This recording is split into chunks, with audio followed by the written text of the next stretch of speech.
Hi everybody. So in this little short, I want to talk a little bit about why I think brightness matters more than we even realize with HDR.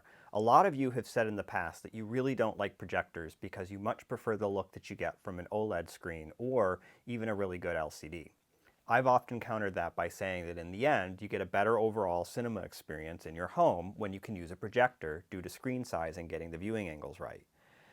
After using the M4K 15 and the 4K 860 IS, which is a good but not great projector, I ended up coming away and saying, I think I get it now.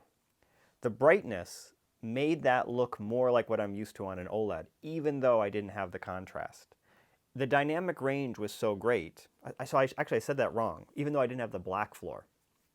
Because the dynamic range, which is what contrast really is, was so much better than what I've experienced in the past that when I was watching movies and there was a lot of mixed content, stuff that had very bright highlights, all of a sudden I was like, yeah, normally that looks kind of dull and it's really popping.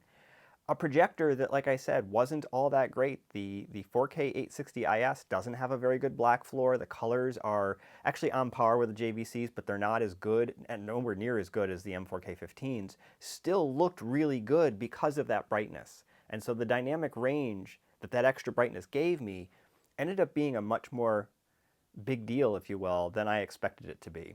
And so all I can say is I get it and I understand. And I think for those of you who don't like projectors, the issue may come down to brightness, and you may need to start looking at much, much brighter projectors, as in 5 to 10,000 lumens, not 2 or 3,000 lumens.